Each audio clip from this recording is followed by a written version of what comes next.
Make sure that you're on the correct handout here. It says this is relations tables graphs, and this says notes here. Okay, there's two handouts that look almost exactly the same, and essentially you're going to do the same things, but just double check that you're on the right set of notes here. They should have notes on here. And we're going to use the relationship, the equation relationship, to connect the x and y values, have our inputs and outputs, and we're going to put them in ordered pairs. And then we're going to see what they look like on a graph. Okay, and what we're looking for when we graph these on the xy axis, and again the horizontal is x and the vertical is y, what we're looking for is a pattern. And for the most part, we're just going to end up with straight line patterns. So plugging in some of these inputs into our equations, we're going to get negative 2 times 2 is negative 4, minus 5 is negative 9. Our ordered pair is negative 2, negative 9.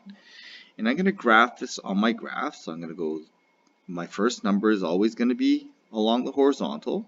1, 2, 3, 4, 5, 6, 7, 8, 9.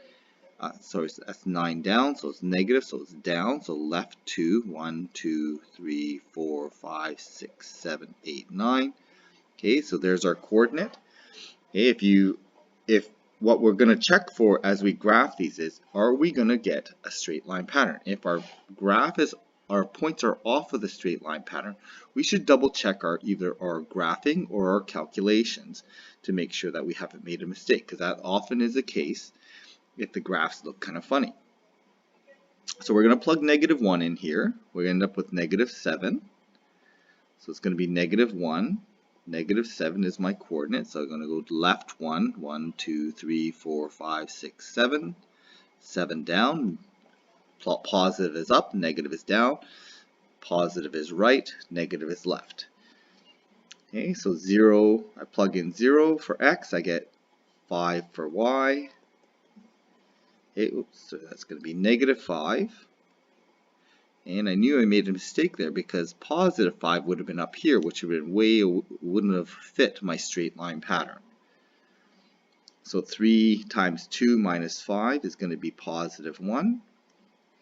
So I'm at 3 and 1. So I go 3 to right, 1 up. And again, I can see that they all seem to line up in a straight line. So it looks like my coordinate's correct. So 5 times 2 minus 5 is going to be positive 5. So 5 over 5 up. So 5 and 5 gives me a coordinate right there. And again, checking my coordinates, it looks like they line up. And since this is, there's nothing for me to believe that these are discrete points, I should assume that they are continuous. And this is what I really want. This is what I'm looking for. I'm looking for the pattern. Not just individual points. The individual points allow me to find this red line. And that's the pattern that I'm looking for. And that pattern extends beyond this first coordinate and last coordinate. So again, here we want to plug in our x, calculate y. So be careful with your double negatives here. Negative 1 times negative is positive, plus 8 is 9. So ordered pair is negative 1, positive 9. So negative 1, positive 9 is going to be up here somewhere. 0, 8.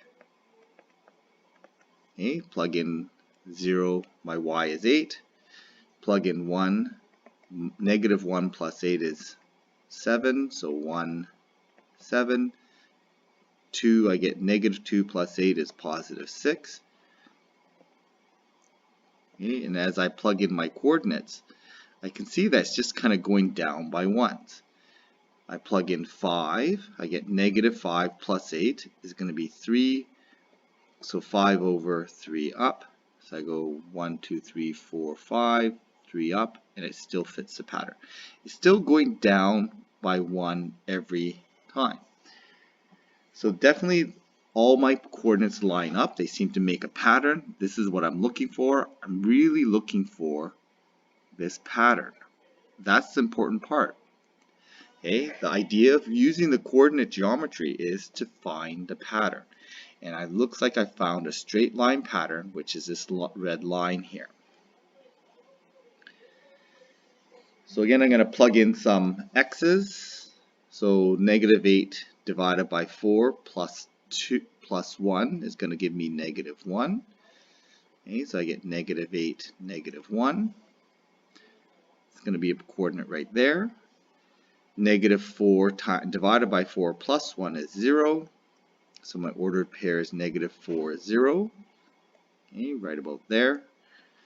0, 1. At 0, y equals 1. And it looks like they all seem to line up. At x equals 4, y is 2. 4 over 2 up. And again, I'm just checking. Yeah, they all seem to still be lining up. 8 divided by 4 plus 1 is going to be 3.